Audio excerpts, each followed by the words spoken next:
All right, so moving ahead, let's move towards the second type of nonverbal communication. We just discussed kinesics.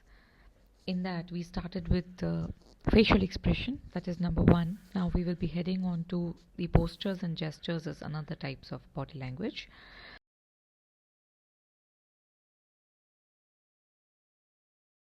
Now, what is posture?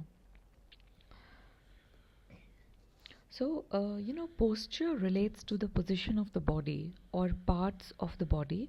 It is the manner in which we carry ourselves. So you can just see in the picture how you holding up, how you carry yourself, the way you stand, the way you walk, right? All these things are called postures. The way you sit, the way you stand, the way you walk. So it is the position of your body or parts of your body, the way you carry yourself. Some of the types are, see, some posture can be slumped posture. So it shows the low spirit. Some posture is erect, एकदम straight बैठे हो आप, erect posture. So it shows that you are in high spirits. You have lot of energy. You have lot of confidence. कुछ आप, you're leaning forward, you just try and lean forward. So leaning forward means you're open and you're interested. But if you're leaning away, आप जैसे से पीछे फैला के बैठते हो, तो it shows that you are defensive or you're disinterested. आपको interest नहीं है, आप ऐसे ही बैठ गए हो बस. अगर आप crossed arms के साथ बैठते हो, जैसे you can see this lady crossed arms, then it is a kind of defensive position. And if you're sitting uncrossed, uncrossed arms, then it's kind of willingness to listen. So these are the different types of postures: slumped posture, erect posture, lean forward, lean away, crossed arms, uncrossed arms. So whenever you're talking to somebody, you always need to check your posture, because without saying anything, your postures are always going to communicate something. अब जैसे अगर आप you're sitting for an interview, your interviewer is sitting in front of you, आप ऐसे chair में lean करके पीछे leaning backward, you cannot sit like that. ऐसे relaxed position में आप नहीं बैठ सकते. You have to sit straight, because that's the way you can sit. You should sit, right? So posture is something which is always going to talk about your personality, what kind of person you are, whether you know how to act in a situation, whether you are respectful or not. Likewise, this is called posture. The standing arm cross gesture is a universal gesture signifying the same defensive or negative attitude almost everywhere. It is commonly seen when a person is among strangers in public meeting, queues, cafeterias, elevators, or anywhere that people feel uncertain or insecure. So this is the type of gesture which people show when they feel uncertain, insecure, and it's a kind of negative attitude shown. So that is about straight arm gesture. Now in what we are going to see is, we are going to understand and see a lot of example about what is a good posture and what is a bad posture, right? And I will just take you through a video of an expert called Amy. She has nicely explained about the posture, so I'm sure you'll like it. So let us listen to her and learn from her.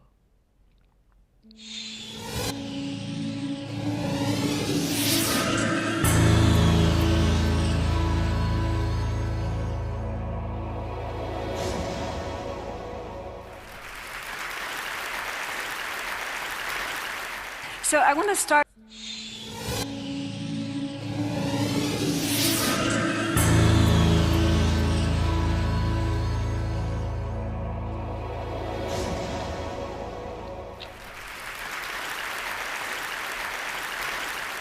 So I want to start by offering you a free, no-tech life hack.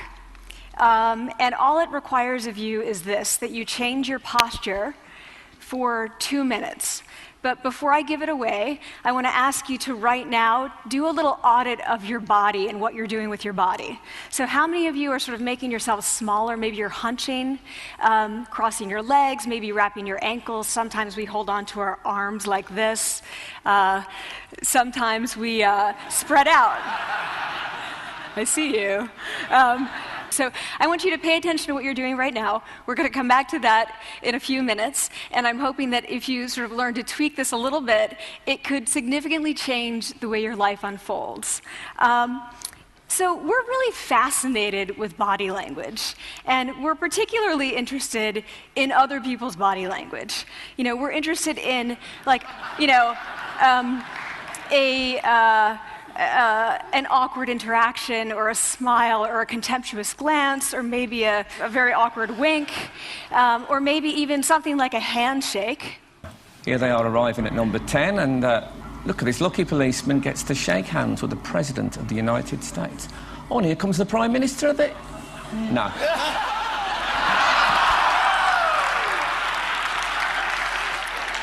So a handshake or the lack of a handshake can have us talking for weeks and weeks and weeks, even the BBC and the New York Times. So obviously, when we think about nonverbal behavior or body language, but we call it nonverbals as social scientists, it's language. So we think about communication. When we think about communication, we think about interactions. So what is your body language communicating to me? What's mine communicating to you? And there's a lot of reason to believe that this is a valid way to look at this. So social scientists have spent a lot of time looking at the effects of our body language or other people's body language on judgments. And we make sweeping judgments and inferences from body language. And those judgments can predict really meaningful life outcomes like who we hire or promote, who we ask out on a date. For example, Nalini Ambady, a researcher at Tufts University, shows that when people watch 30-second soundless clips of real physician-patient interactions, their judgments of the physician's niceness predict whether or not that physician will be sued. So it doesn't have to do so much with whether or not that physician was incompetent, but do we like that person and how they interacted? Even more dramatic, Alex Todorov at Princeton has shown us that judgments of political candidates' faces in just 1 second predict 70% of US Senate and gubernatorial race outcomes. And even, let's go digital, emoticons used well in online negotiations can lead you to claim more value from that negotiation. If you use them poorly, bad idea, right? So when we think of nonverbals, we think of how we judge others, how they judge us, and what the outcomes are.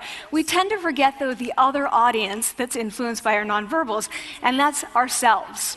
We are also influenced by our nonverbals, our thoughts and our feelings and our physiology. So what nonverbals am I talking about? I'm a social psychologist. I study prejudice, and I teach at a competitive business school. So it was inevitable that I would become interested in power dynamics. I became especially interested in nonverbal expressions of power and dominance. And what are nonverbal expressions of power and dominance? Well, this is what they are. So in the animal kingdom, they are about expanding. So you make yourself big, you stretch out, you take up space, you're basically opening up. It's about opening up. And this is true across the animal kingdom. It's not just limited to primates, and humans do the same thing. So they do this both when they have power sort of chronically, and also when they're feeling powerful in the moment. And this one is especially interesting because it really shows us how universal and old these expressions of power are. This expression, which is known as pride, Jessica Tracy has studied, she shows that people who are born with sight and people who are congenitally blind do this when they win at a physical competition. So when they cross the finish line and they've won, it doesn't matter if they've never seen anyone do it, they do this. So the arms up in the V, the chin is slightly lifted. What do we do when we feel powerless? We do exactly the opposite. We close up, we wrap ourselves up, we make ourselves small. We don't want to bump into the person next to us. So again, both animals and humans do the same thing. And this is what happens when you put together high and low power.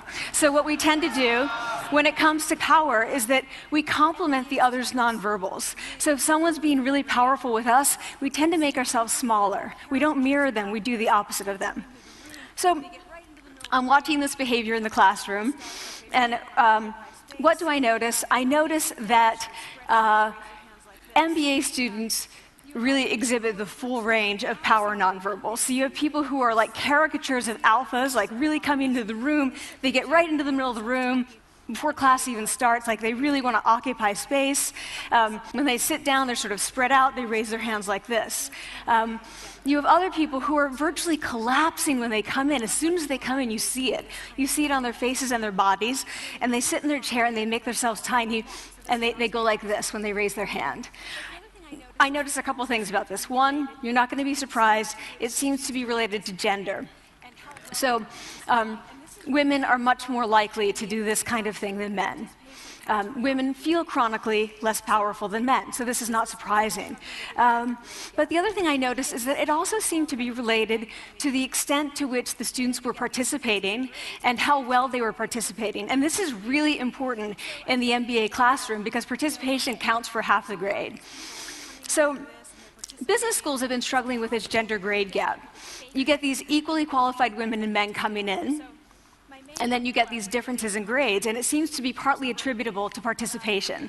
So I started to wonder, okay, so you have these people coming in like this, and they're participating. Is it possible that we could get people to fake it, and would it lead them to participate more? So my main collaborator, Dana Carney, who's at Berkeley, and I really wanted to know, can you fake it till you make it? Like, can you do this just for a little while and actually experience a behavioral outcome that makes you seem more powerful? So we know that our nonverbals govern how other people think and feel about us. There's a lot of evidence, but our question really was, do our nonverbals govern how we think and feel about ourselves? There's some evidence that they do. So, for example, when we smile when we feel happy, but also when we're forced to smile by holding a pen in our teeth like this, it makes us feel happy. So it goes both ways. When it comes to power, it also goes both ways. So when you feel powerful, you're more likely to do this, but it's also possible that when you pretend to be powerful, you are more likely to actually feel powerful. So the second question really was, so we know that our minds change our bodies, but is it also true that our bodies change our minds? And when I say minds, in the case of the powerful, what am I talking about? So I'm talking about thoughts and feelings and the sort of physiological things that make up our thoughts and feelings. And in my case, that's hormones. I look at hormones. So what do the minds of the powerful versus the powerless look like? So powerful people tend to be, not surprisingly, more assertive and more confident, more optimistic. They actually feel that they're going to win even at games of chance. They also tend to be able to think more abstractly. So there are a lot of differences. They take more risks. There are a lot of differences between powerful and powerless people. Physiologically, there also are differences on two key hormones, testosterone, which is the dominance hormone, and cortisol, which is the stress hormone. So what we find is that high-power alpha males in primate hierarchies have high testosterone and low cortisol. And powerful and effective leaders also have high testosterone and low cortisol. So what does that mean? When you think about power, people tended to think only about testosterone because that was about dominance. But really, power is also about how you react to stress. So do you want the high-power leader that's dominant, high on testosterone, but really stress reactive? Probably not, right? You want the person who's powerful and assertive and dominant, but not very stress reactive, the person who's laid back. So we know that in primate hierarchies, if an alpha needs to take over, if an individual needs to take over, this can shape the mind. So what happens, okay, you take a role change, what happens if you do that at a really minimal level, like this tiny manipulation, this tiny intervention? For 2 minutes you say, I want you to stand like this, and it's going to make you feel more powerful. So this is what we did.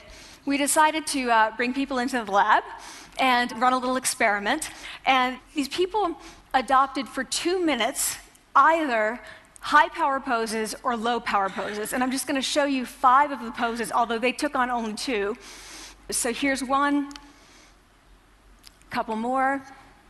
This one has been dubbed the Wonder Woman by the media. Here are a couple more. So you can be standing or you can be sitting. And here are the low power poses. So you're folding up, you're making yourself small. This one is very low power. When you're touching your neck, you're really kind of protecting yourself. So this is what happens. They come in, they spit into a vial. We, for 2 minutes, say, you need to do this or this. They don't look at pictures of the poses. We don't want to prime them with the concept of power. We want them to be feeling power, right? So 2 minutes they do this. We then ask them, how powerful do you feel on a series of items? And then we give them an opportunity to gamble. And then we take another saliva sample. That's it. That's the whole experiment. So this is what we find. Risk tolerance, which is the gambling. What we find is that when you're in the high power pose condition, 86% of you will gamble. When you're in the low power pose condition, only 60%, and that's a pretty whopping significant difference. Here's what we find on testosterone. From their baseline when they come in, high power people experience about a 20% increase, and low power people experience about a 10% decrease. So again, 2 minutes and you get these changes. Here's what you get on cortisol. High power people experience about a 25% decrease, and the low power people experience about a 15% increase. So 2 minutes lead to these hormonal changes that configure your brain to basically be either assertive, confident, and comfortable, or really stress reactive, and feeling sort of shut down. And we've all had that feeling, right? So it seems that our nonverbals do govern how we think and feel about ourselves. So it's not just others, but it's also ourselves. Also, our bodies change our minds. But the next question, of course, is, can power posing for a few minutes really change your life in meaningful ways? So this is in the lab, it's this little task, it's just a couple of minutes. Where can you actually apply this, which we cared about, of course. And so we think it's really what matters, where you want to use this is evaluative situations, like social threat situations. Where are you being evaluated? Either by your friends, like for teenagers, it's at the lunchroom table. It could be, for some people, it's speaking at a school board meeting. It might be giving a pitch, or giving a talk like this, or doing a job interview. We decided that the one that most people could relate to, because most people had been through, was the job interview. So we published these findings, and the media are all over it, and they say, okay, so this is what you do when you go in for the job interview, right? So we were, of course, horrified and said, oh my God, no, that's not what we meant at all, for numerous reasons. No, don't do that. Again, this is not about you talking to other people, it's you talking to yourself. What do you do before you go into a job interview? You do this. Right? You're sitting down, you're looking at your iPhone or your Android, not trying to leave anyone out. You're looking at your notes, you're hunching up, making yourself small, when really what you should be doing maybe is this, like in the bathroom, right? Do that, find 2 minutes. So that's what we want to test, okay? So we bring people into a lab, and they do either high or low power poses again. They go through a very stressful job interview. It's 5 minutes long. They are being recorded, they're being judged also, and the judges are trained to give no nonverbal feedback. So they look like this. Like, imagine this is the person interviewing you. So for 5 minutes, nothing. And this is worse than being heckled. People hate this. It's what Marianne LaFrance calls standing in social quicksand. So this really spikes your cortisol. So this is the job interview we put them through, because we really wanted to see what happened. We then have these coders look at these tapes, 4 of them. They're blind to the hypothesis, they're blind to the conditions. They have no idea who's been posing in what pose. And they end up looking at these sets of tapes, and they say, oh, we want to hire these people, all the high power posers. We don't want to hire these people. We also evaluate these people much more positively overall. But what's driving it? It's not about the content of the speech. It's about the presence that they're bringing to the speech. We also, because we rate them on all these variables related to sort of competence, like how well structured is the speech? How good is it? What are their qualifications? No effect on those things. This is what's affected, these kinds of things. People are bringing their true selves, basically. They're bringing themselves. They bring their ideas, but as themselves, with no residue over them. So this is what's driving the effect, or mediating the effect. So when I tell people about this, that our bodies change our minds, and our minds can change our behavior, and our behavior can change our outcomes, they say to me, it feels fake, right? So I said fake it till you make it. It's not me. I don't want to get there and then still feel like a fraud. I don't want to feel like an imposter. I don't want to get there only to feel like I'm not supposed to be here. And that really resonated with me, because I want to tell you a little story about being an imposter and feeling like I'm not supposed to be here. When I was 19, I was in a really bad car accident. I was thrown out of a car, rolled several times. I was thrown from the car, and I woke up in a head injury rehab ward, and I had been withdrawn from college. and I learned that my IQ had dropped by 2 standard deviations, which was very traumatic. I knew my IQ because I had identified with being smart, and I had been called gifted as a child. So I'm taken out of college. I keep trying to go back. They say, you're not going to finish college. Like, just, there are other things for you to do, but that's not going to work out for you. So I really struggled with this. And I have to say, having your identity taken from you, your core identity, and for me it was being smart, having that taken from you, there's nothing that leaves you feeling more powerless than that. So I felt entirely powerless. I worked and worked and worked, and I got lucky and worked and got lucky and worked. Eventually I graduated from college. It took me 4 years longer than my peers.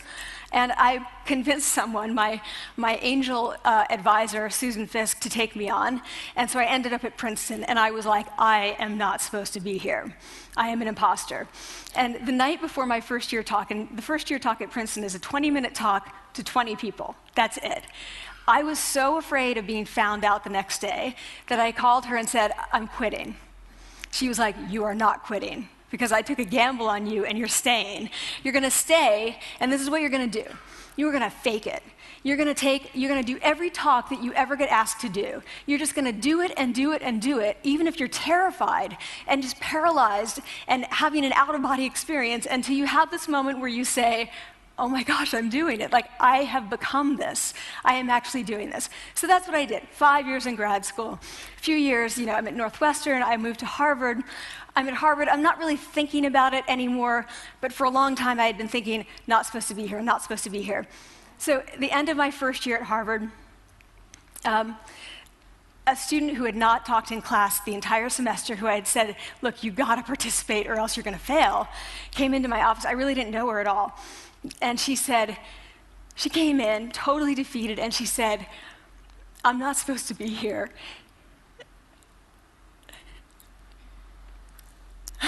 And that was the moment for me, because 2 things happened. One was that I realized, oh my gosh, I don't feel like that anymore. I don't feel that anymore, but she does, and I get that feeling. And the second was, she is supposed to be here.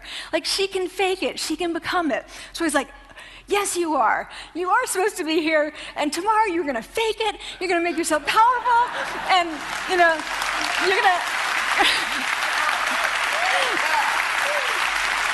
and you're going to go into the classroom, and you are going to give the best comment ever. And she gave the best comment ever. And people turned around, they were like, oh my God, I didn't even notice her sitting there, She comes back to me months later, and I realized that she had not just faked it till she made it, she had actually faked it till she became it. So she had changed. And so I want to say to you, don't fake it till you make it. Fake it till you become it. It's not do it enough until you actually become it and internalize. The last thing I want to leave you with is this. Tiny tweaks can lead to big changes. So this is 2 minutes. 2 minutes, 2 minutes, 2 minutes. Before you go into the next stressful evaluative situation, for 2 minutes, try doing this in the elevator, in a bathroom stall, at your desk behind closed doors. That's what you want to do. Configure your brain to cope the best in that situation. Get your testosterone up, get your cortisol down. Don't leave that situation feeling like, oh, I didn't show them who I am. Leave that situation feeling like, oh, I really feel like I got to say who I am and show who I am. So I want to ask you first, both to try power posing, and also I want to ask you to share this science, because this is simple. I don't have ego involved in this. Give it away. Share it with people, because the people who can use it the most are the ones with no resources and no technology and no status and no power. Give it to them, because they can do it in private. They need their bodies, privacy, and 2 minutes, and it can significantly change the outcomes of their life. Thank you.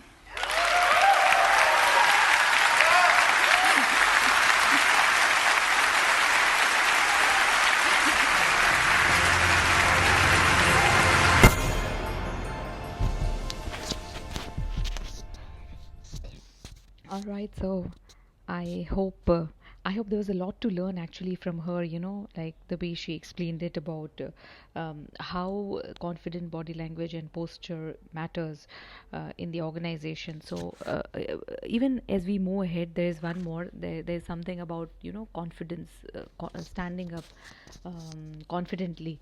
So that also we are going to see in after a couple of slides. But I hope it was. I hope you enjoyed listening to this video and you learned. Now, moving ahead, we were talking about the posture, so now I hope you know at least very clearly what is posture. So when we are talking about posture, what is the right posture, so you need to pay attention to all these things. Like, let's say your head position, it has to be straight. You cannot look high up, or you cannot look below. It shows that you're not confident, but your head position should be right, straight. Whenever you're walking, you always look in front and walk. There are people who look down and walk, so it shows that you lack confidence. But whenever you like looking straight, trying to walk, keep your body straight, your posture should be like very like straight, your legs should be straight, your hands moving normally, then that is what is the right posture. So your head position, then your legs should be straight, then the angle of the body in relation to other, so you cannot lean. Basically, leaning forward is still okay, it's considered as a positive sign, but leaning backward is like little offensive.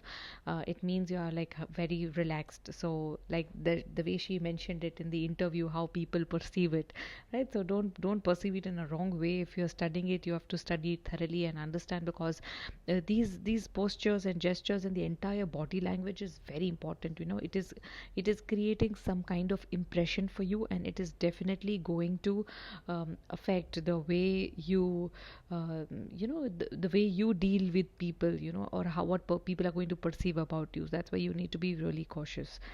Then comes the body relaxation and tension part. So your body should be ideally relaxed, because even when you are tensed, you will not have control over the parts of your body. As in, you will not realize also, what kind of gestures you are showing to people. Your facial expressions will be out of your control. Your posture will definitely change, because you'll be like droopy, and you'll be like your shoulders will be droopy. You will not be able to sit straight, stand straight. Not that you don't want to do it, but just because you are tensed, your mind and body are not synchronized. They are not under your control. So that's why you need these things are such that it affects. That's why body relaxation is very important. Why do you think people insist that take you have this habit wherein after every few hours you're just taking 2 minutes time to just close your eyes and just relax, or try to meditate? Why? So that even if you are passing through a very turbulent time, or a very stressful environment or stressful time, then you can just calm down, and then everything will help you pace yourself. So that's why it is essential that you try and relax your body and mind, because it will help you in continuing with the flow. The other things will fall in place. That's why it's necessary. Even height, sometimes, like people who are very tall, they're very confident. Not exactly they're very confident, but it definitely helps them become more confident, because tall people always catch the attention of the people. Their posture, it's very easy for them to maintain like a good posture. They can stand straight, sit straight, because they're already tall. So that's why height is something which is an advantage. But otherwise, people even who are short height, like it's somewhere 1% they lack to know to get noticed by the people. So they need to really work on their postures. By very confident posture, by maintaining the right posture, you can achieve anything in the business. And next one is perceived competence.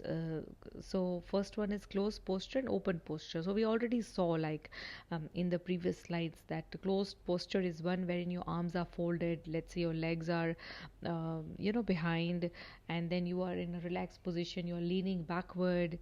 So all those are closed posture. Rather than that, you try and always maintain an open posture, wherein if you are sitting, your legs are straight, your body is straight. You're leaning a little bit forward if you want to show that yes, you're open and you're positive about whatever is going on. So that is called open posture. And whenever you walk, walking, you walk straight, look straight, your shoulders should be uptight, properly. They should not be drooping like that. So that is considered as an open posture. So once again, as I said, that I will take you through one more video in which we will be discussing about same. Amy is going to discuss about what is the right posture. See, look at this. There are two different pictures and both of them mean something else. So the first picture, it indicates readiness to end an encounter of a conversation because there are hands on the knees. Hands are on the knees. That means you're open. You're ready to end an encounter or a conversation. You're ready to move. And second one, on your mark, get set, and leaning forward, gripping the chair. So this seems like, you're just ready to move because you're sitting in a position like ready, get set, and go. So these are different postures. You can see people sitting like that. And see, there are different postures given over here. For example, this is holding hands with oneself, right? This is one way wherein you are thinking something. So you're just holding your own hands and you're waiting for your turn to come. And this is a superior attitude, like because your arms are folded and you're just sitting in a relaxed position, leaning backward. Even here, this is a very defensive and hostile position because here your crossed leg. Even crossing your leg is not a good sign, especially for boys. For girls, it is still okay, but for boys, if you're crossing your sign and if you're sitting like this, means this is completely a defensive position. It means I don't care attitude or I am superior attitude, like I'm going to do what I like, that kind of attitude, which is okay. In your personal life, doesn't matter, but in the professional life, showing this kind of attitude is not a good thing. This is also feeling superior because again you're crossing your legs and then look, your hands are behind your head. So this is a feeling superior kind of position.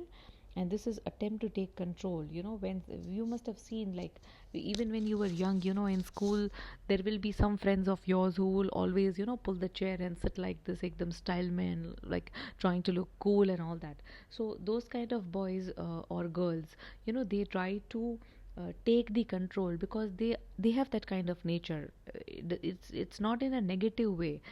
So it's like they are very confident, and even when they are sitting in the group, they are ready to take control, that I will take the lead kinds.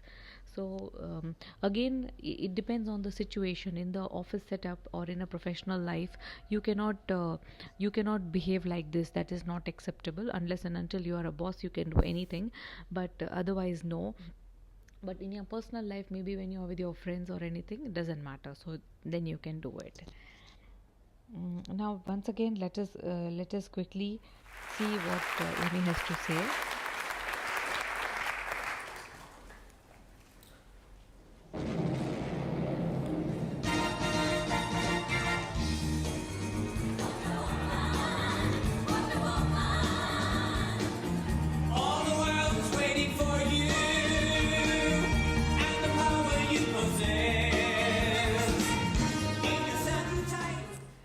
Okay. I'm going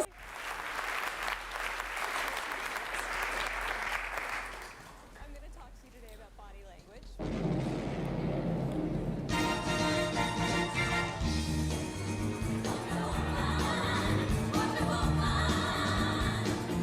All the world is waiting for you and the power you possess.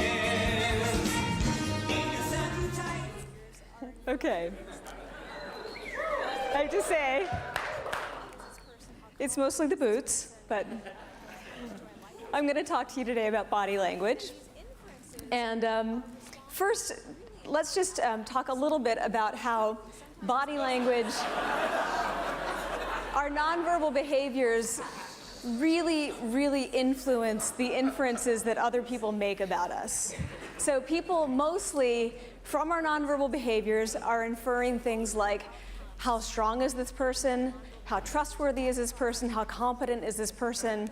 How much do I like this person? And these inferences are responsible for really important outcomes. And we make them quickly, sometimes in a split second. And inferences from nonverbal behaviors like, how smart do I think this person is? They predict things like election outcomes. They predict who gets hired, who gets promoted, who gets asked out on a date. So all kinds of outcomes are determined by nonverbal behaviors, and that process happens pretty quickly. But I'm going to focus today on specific nonverbal behaviors. And before I do that, I want to ask you right now to think about what are you doing with your bodies. So how many of you have your arms crossed or your legs crossed or even your ankles crossed? How many of you are making yourselves smaller so that you don't bump into the person next to you? How many people are sprawled out and actually have their arm draped on the chair next to them or their knees spread? So I want you to pay attention to that. And I hope that in 10 minutes I'm going to convince you that if you tweak your nonverbal behaviors in really pretty easy and simple ways for a short period of time, it's going to make you feel more powerful through physiological changes in your body. So that's what I'm going to talk about today. So here are some examples of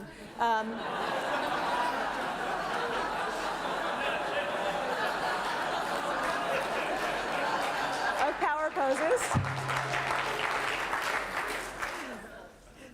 So what I want you to note about these is that they are all very open and expansive. So those are the two sort of criteria that determine whether it's a power pose, whether you're open and you're expanding your body.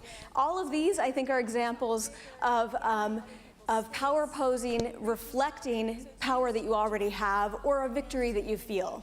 So people do this, I mean, this is very common after victories. They put their arms up for humans, but also for non-human animals. This is just one example, but you have, primates who will bulge their chests to make themselves bigger. The peacock fanning his tail feathers. You have even cats will idle sideways and raise their back to make themselves look bigger. So this is common across both human and non-human animals. Now, on the other hand, powerlessness is reflected and communicated through these contractive closed postures. So this is a very sad powerless person, but this is an example. And I mean, it really is just everyday things that you do, like crossing your arms, also touching your face and touching your neck. This is really communicates powerlessness. Anything that you do that makes you smaller and hunching your shoulders. This is about powerlessness. It reflects it and it reinforces it.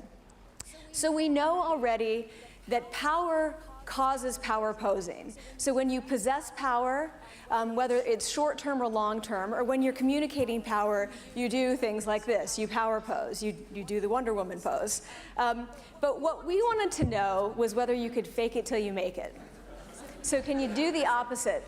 And I want to tell you a little bit about how we got to this. So my main collaborator, who I'm so sorry can't be here with me, but Dana Carney, and I both teach in business schools.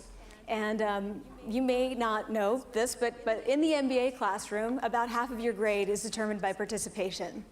We both were concerned about the gender grade gap and wondering, what's going on. Are women participating less? And not just women, but really are non-mainstream white men participating less? So people who are not white men coming from finance backgrounds. There seems to be a gap. And we both noticed that these people who are participating less are engaging in more of these contractive, closed postures. Now, let me just say and acknowledge, of course, it's very possible that you're not calling on those people because they're doing that. But we felt like there was actually more to it, that was not the only thing happening. That if we could get them to spread out, we might actually get them to participate more. And so you might wonder why why would we predict something like this? It's a little bit counterintuitive. And I'm going to give you two little pieces of research that led to this prediction. The first is that we know already that feeling happy makes you smile. And this is a natural Duchenne smile where the muscles around the eyes are contracting. But researchers have also shown that making someone smile like this makes them happy, even when they don't feel happy. Asking them to smile like this makes them happy very quickly, and we call that facial feedback. So we know that our nonverbals both reflect and reinforce feelings. The second is a little, might seem like it's coming out of nowhere, but so when you think about primate hierarchies, the alpha male tends to have high testosterone and low cortisol. And from a Darwinian perspective, the assumption is that is the individual that has the highest innate basal testosterone and the lowest innate basal cortisol.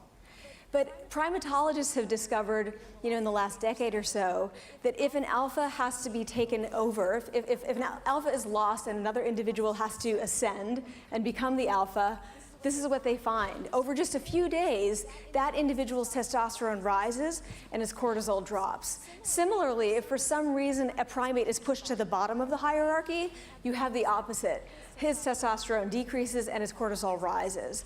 And now let me say a word about testosterone and cortisol. Testosterone is what we call the dominance hormone. It's related to confidence, dominance, aggressiveness. Cortisol is related to stress. So obviously, lower cortisol means you're less stressed out, both in the moment and over the long term. It really can sort of erode your health over the long term. And low cortisol testosterone is clearly associated with power. We've known that for a while. Cortisol is associated with low status if your cortisol is high. So therefore, it seems to be that this endocrine profile of high testosterone and low cortisol is the best neuroendocrine profile for effective leadership. And indeed, in the last year, researchers have shown that the best leaders have relatively high testosterone and relatively low cortisol, because what is that? That's a confident person who can go into a stressful situation that's competitive and still feel confident and not react to the stress. So you want a calm, confident leader. So we felt that it's possible that if you can change a role, like taking over the alpha position, or maybe taking the corner office, it's also possible that you could just change people's feelings of power through these minimal changes. So let me tell you what we did in this study. So first, people come into the lab. So let's take this female participant. And we first take a saliva sample, and that's our time 1 hormone sample. It's very easy. They just spit into a little vial. They then, for 2 minutes, take on 2 high power poses. So 1 minute each. They're just asked to sit in these certain positions. They don't look at pictures because we don't want to prime them with a concept of power. We describe to them how to sit. This is just one example of a high power pose. 2 minutes.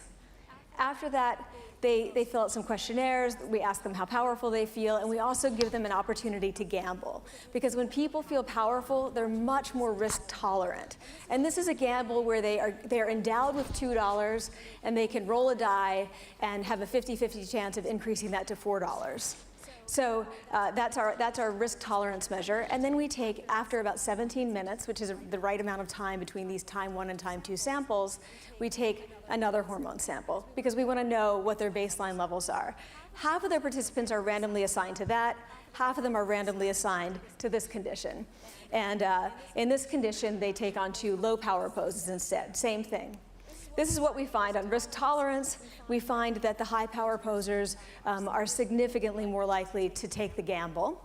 But what's more interesting to us is this. So this is their change in testosterone and cortisol. 2 minutes in a high power pose makes your testosterone rise significantly and your cortisol drop significantly. 2 minutes in a low power pose does the opposite. 2 minutes. And I just want to say, this is in a room alone. So they're not getting feedback. It's not like they're standing like this and people are like, wow, she's really powerful. That's not what's happening. They're not getting that feedback and going, oh, I must be powerful. Like, this is really reinforcing. They're sitting alone in a room. Okay, so you might ask, all right, okay, so you get these effects. So what does that mean, for sitting in the classroom, going into a job interview, a venture capital pitch, going in to make a pitch to potential funders? What do? Do you go in and do you sit like this? Because, I would say probably not. I also studied gender stereotypes and cultural norms, and I think it would be hazardous for me to advise anyone, especially women, to go in and do this. And you may like it or not, but there are gender stereotypes that do limit what we can do in the interactions and what inferences people draw. So I would say no.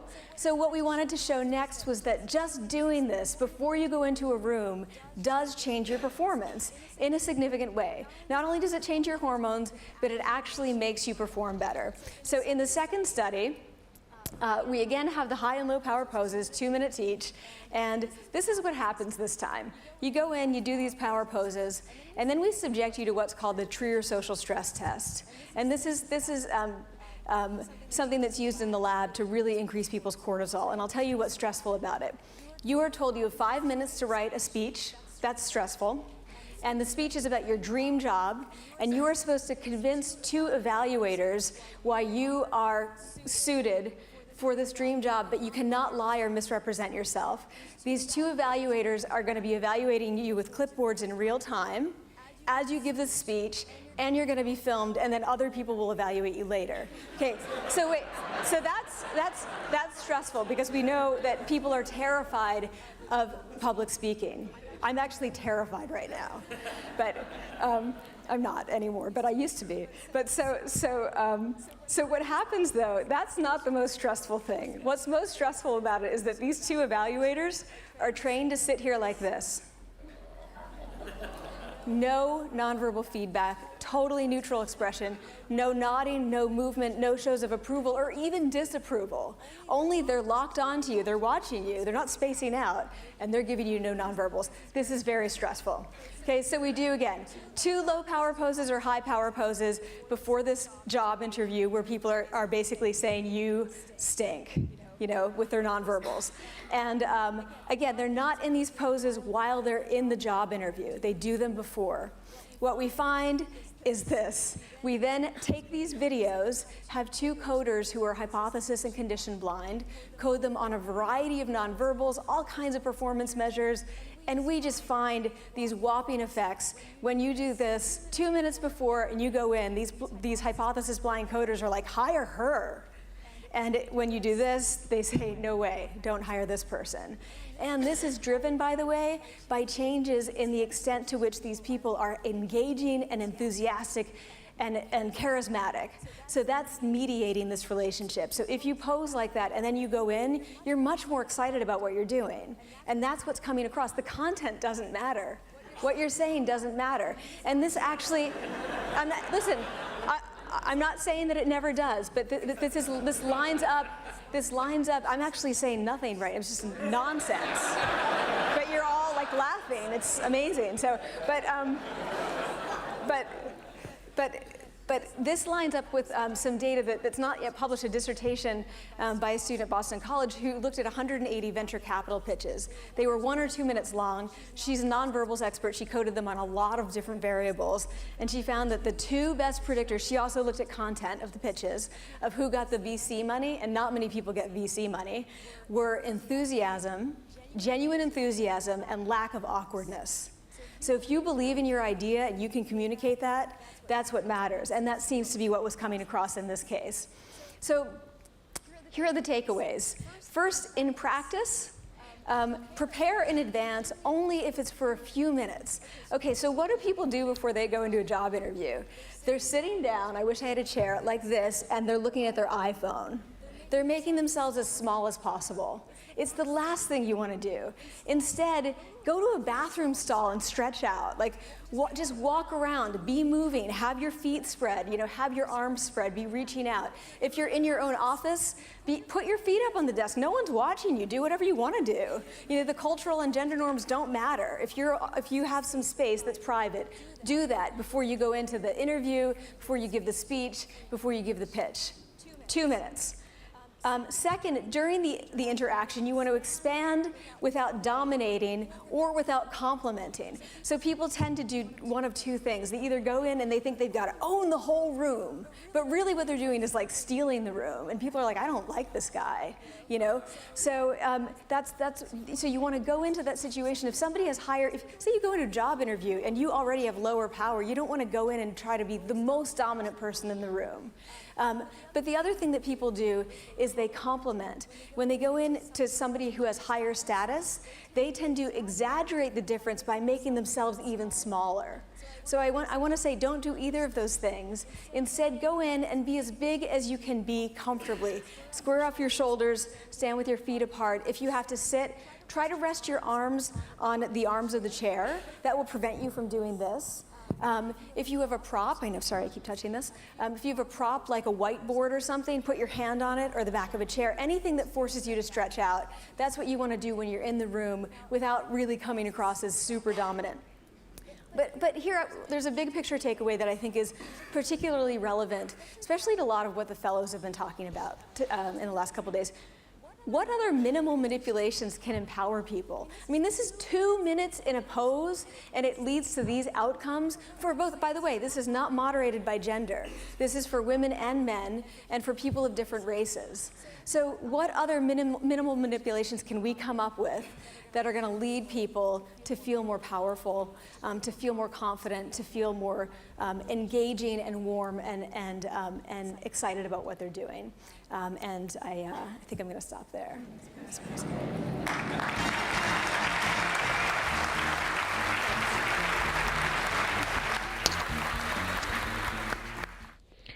All right, so once again, see, that was quite interesting. I think she has summarized the points at the end, which we should definitely consider. I mean, some of you are definitely looking for the jobs, and yeah, even if not, these tips are such which is anyway helpful, in any kind of business or corporate setup.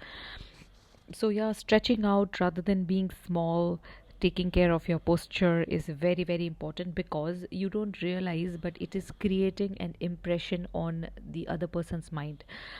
Psychologically it is affecting that person, and as I said, that it's creating an impression. So the selection, the chances of being selected, or the chances of being considered for any important assignment is always positive if you are taking care of the posture, and if you are creating that impact, strong impact in the mind of the person, who's senior to you. So all these things should be considered. So this is about the posture. I hope there was something to learn. Now moving on, we are talking about gestures. Now gestures and postures mostly goes hand in hand. So what do we mean by gestures? So these are the movement of the parts of your body, like your hands, your head, and your face, right? The movements. Posture, we understood the way we walk, the way we stand, the way we sit. But when I'm talking about gestures, these are like the way parts of my body move. Like, what about my hands? How are they moving? What about my head? What about my face? Right? That's called gesture. Some universal hand gestures, yeah, just some of the examples. For example, I am tired. See, if you're tired, how do you do? Like, you try and stretch your hands, right? Or look at this picture. If you're tired, if you just want to relax, you will just sit like this.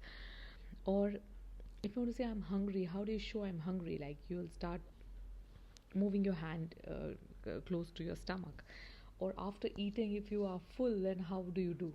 Something like that. If you're thirsty, maybe you can show a sign, that I'm thirsty, like a thumbs up. Or it's cold, like how do you do? Like, if it's cold, you start rubbing your hands, and then your entire body is shaking, and you'll be like kinds. So it's like cold. So these are universal gestures everywhere. Mostly, people will show same signs, and you will understand how it is. Just see, when small picture is given over here, if you're angry, then you start trying beating somebody. If it's a fear, then look at the gestures. If it is joy, you start jumping. If you're frustrated, then this kind of gestures. If you're pensive, or if you're puzzled, you just start touching your head, and then anybody can make out. So these are considered as universal gestures. Next is, what are the types of gestures? So see, some gestures are ambiguous, some are unambiguous. Like, for example, nodding your head. If whether it means yes or whether it means no, what does it mean? Nodding your head, everybody might not understand that it's yes, right? Just randomly mean that, yeah, you agree to something or disagree to something. So some gestures are ambiguous in nature, some are unambiguous. For example, if you're trying to point water and your mouth, anybody can understand that, okay, you're pointing at the water bottle and your mouth, that means you are talking about drinking water. So that is pointing water and mouth, so that is unambiguous gesture. Then there are some gestures which are unnatural gestures. For example, your leg and foot movements, or finger tapping. These are unnatural. It's not naturally happening, but you're doing it. For example, you're trying to tap the finger, tuck tuck tuck. Or some people have the habit of tapping the feet, while they're sitting, like maybe one foot. So then you keep tapping. Or some people have the habit of playing with the pen. When you're sitting, you're just trying to fiddle with the pen. Or lip licking, you have the habit of licking your own lips, right? Or smiling too often, very often you are smiling. So these are all unnatural gestures, it is not part of your communication, but you're often doing it. It's a kind of habit, it's a bad habit. So maybe you want to control those gestures. Some gestures are conscious gestures, you're intentionally doing it because you want to communicate something to another person. For example, cues of receptionist. Let's say that receptionist, when you go for an interview, you meet a receptionist who is talking on phone, and when you are there, she or he will understand that you are here for the interview. So receptionist will point at the chair that sit in the queue, you will be called. So just by giving a cue, or pointing at the chair, you will understand that, okay, I am being asked to sit on the chair and wait for my turn to come. That is called conscious gestures. Some gestures are spontaneous gestures, something which you didn't plan it, but it just happened, right? For example, if somebody is leaving, like just by quickly it happened, right? So that is spontaneous gesture, something which you immediately do. Or when you see a small baby, immediately you smile, or you say hello, like that, or you try and touch the baby. So that is called spontaneous gestures. So these are the different types of gestures. Again, when we are talking about gestures, we are talking about your hand movements. So let's say your handshake is also a part of your gesture. Like last time we saw the gestures which are culture bound. I'll show you the same slide again. Thumbs up means something, the fig means something. In some culture it's offensive, in some culture it's acceptable, like that. Here is a very small clip.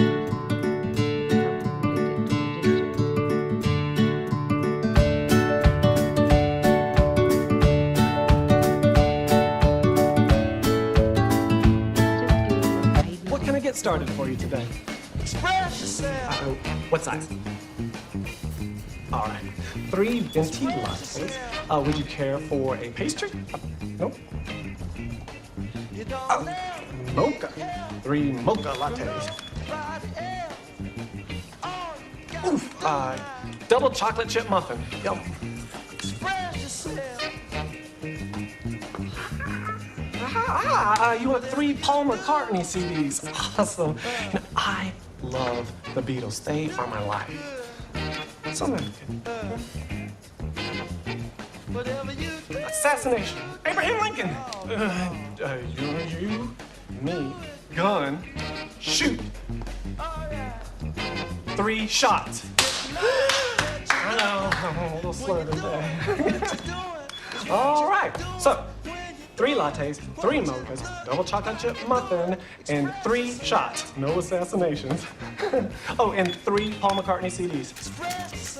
That's gonna be 6812.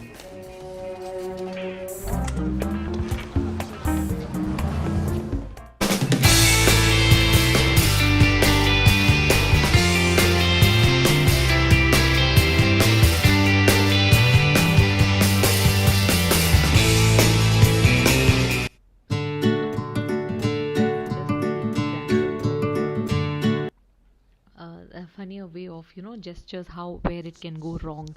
So that's the problem, right? See, if you mean something but another person is not able to understand what those gestures mean, so then that's called miscommunication. Another person will never be able to act on it.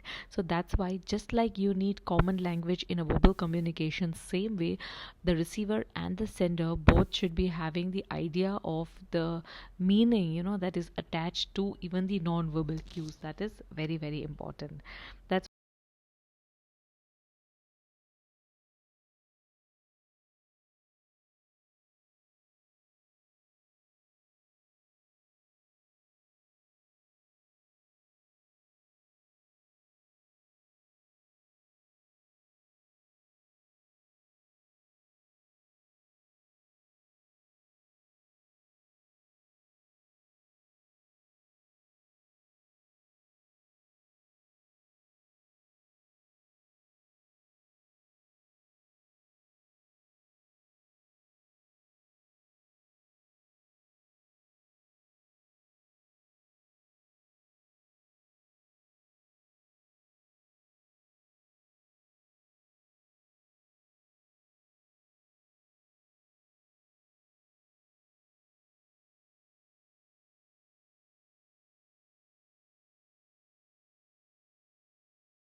why we were discussing about this slide I was talking about, perfect or thumbs up or stop or the fig.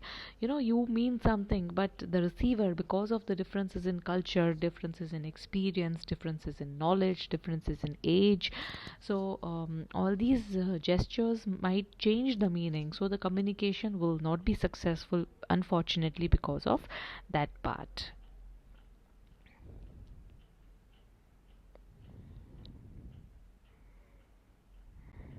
Okay, look at the gesture here. See, when somebody is shaking the hand, if you spread your hand like this, look at this. If your hand is open and somebody is putting your hand in your hand, then that means you are taking the control. But same way, if somebody is offering you hand and you are giving your hand, then that means you're giving the control, right? And whereas you shake like a man, it says if your hand is straight, both of you, you are handing your holding your hand straight and then shaking, that's shaking like a man. So the idea is that it is just a handshake, but the way you shake your hand, the gestures that you show with the help of your hand, that will change the meaning. One will feel like you are taking the control, in one it'll feel like you're giving the control, in one you are very confident and you are shaking the hand. See, another handshakes could also be like this. You are just giving your hand, it's just falling down like a dead fish, then it also means that, oh, you are just like a very lazy person, or you're not so confident, and it's just like a dead fish you are giving your hand which is falling. Or some people might have the habit of being very hard while shaking the hand. They will just press your fingers, it's like a knuckle grinder.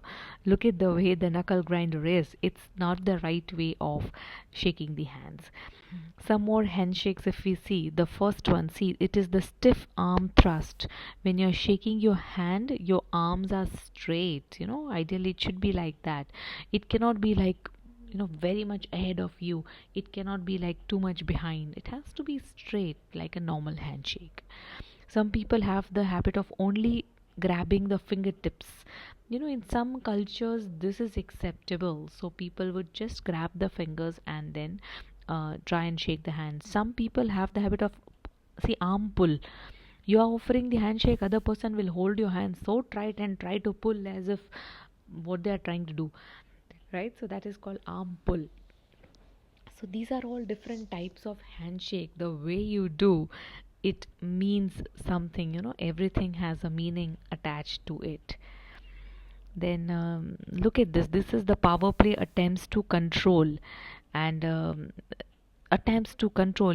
Somebody is giving you the handshake. Here they step forward on your left foot. So left foot, you try and put your left foot little bit in front, and then you take the control. So that is the way you can also shake your hand.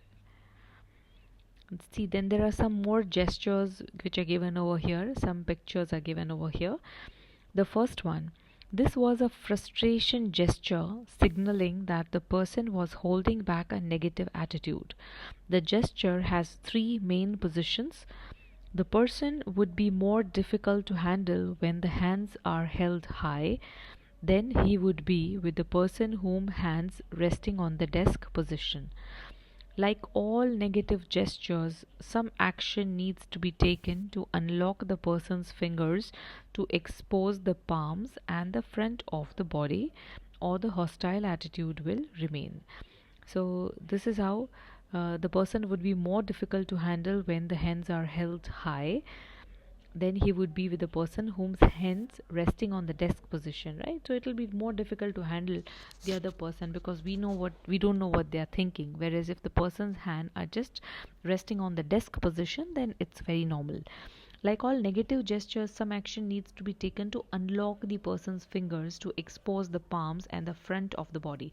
So again, like what Amy was talking about in a video, don't lock yourself up, keep yourself open. If you are open, your arms will be open. Try and rest your hands on the table or on the chair. Otherwise it will look like it is a hostile attitude. Even if a person is standing and you're just locking your hands and standing, that means you are just closing yourself. It looks like a hostile attitude. Rather than that, you should be open, your palm should be open. See, check this out. People who are confident, superior types, or who use minimal or restricted body gestures often use this gesture. And by doing so, they signal their confident attitude. They will signal their confident attitude. This is frequently used in superior subordinate interaction, and that it can be an isolated gesture which indicates a confident or know it all attitude. Managers often use this gesture position when giving instructions or advice to subordinates, and it is particularly common among accountants, lawyers, managers, and the like. So the gesture has two versions. We'll see what it is. So see, right in front of you, these are the ways in which mostly superiors behave, because they are minimal, and they are making the restricted body gestures, like this. So it shows their confident attitude also.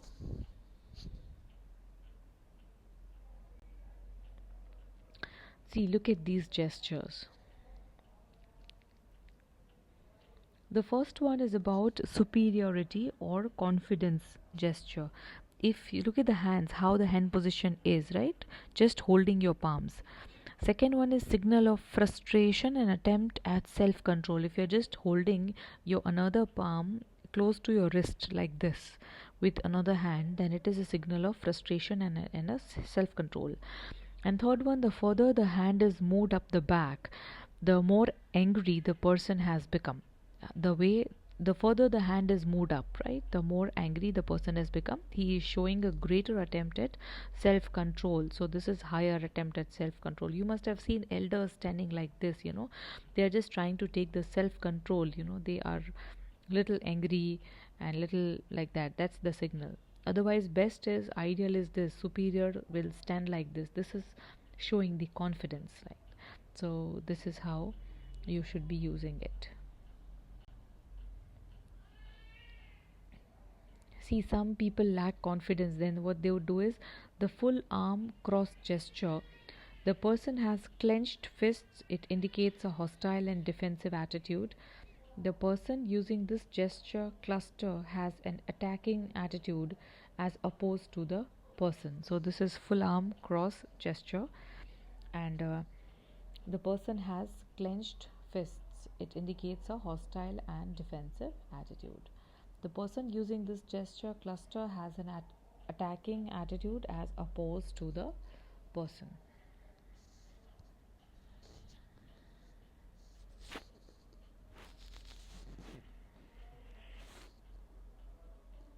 This is lack of confidence.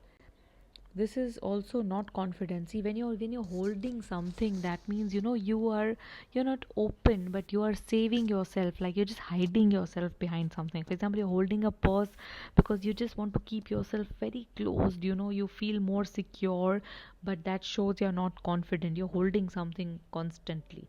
Otherwise, keep your hands open, keep your palms open, just walk confidently. That will show that you are a very confident person. See, this is cool and superior. If you are trying to put your hands in your pockets, or just you're open like that. So this is a superior attitude. Look at this. This is a sign of positive expectation. You should use it in sales calls or to create excitement among the audience, right? Yeah, you're just holding your hand, trying to see your facial expression, means you're looking forward to something. You're excited about something. This is a sign of positive expectations. Next one is, this is called disguised arm cross gestures. They are highly sophisticated gestures which are used by people who are continually exposed to others. This group includes politicians, salespeople, television personalities, and the like, who do not want their audience to detect that they are unsure of themselves or they are nervous. So this is disguised arm cross gestures. Your arms are crossed, right? So they are mostly used by people who are continuously exposed to others, like a managerial group of people, or let's say you're into a sales profile, or you're a politician, or you're television personalities, and this helps you keep your confidence level boosted, because you don't want others to know that that you are a little bit nervous, because you are a public person, and this is how you try and control your nervousness. So that is also what you can do. See, these are open palm. Open palm always shows that you are confident.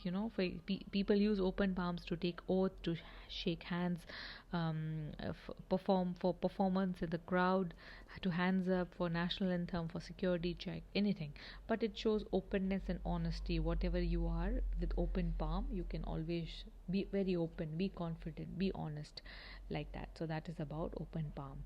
This is like pointing fingers at somebody. Try to avoid it. Never good.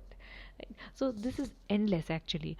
But I hope those videos that we saw, that helped you to understand something. Hope some examples that we just saw helped in understanding how your gestures should be.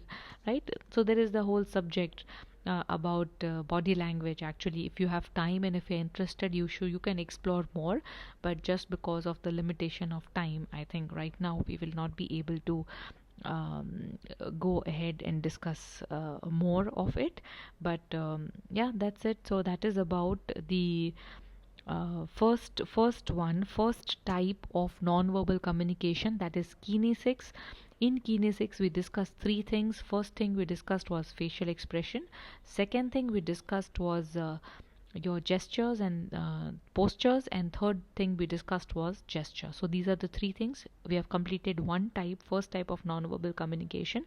Now we will be moving on to the other type, that is oculesics, that is about the eye contact. So I would like to end this slide and then begin with a fresh one.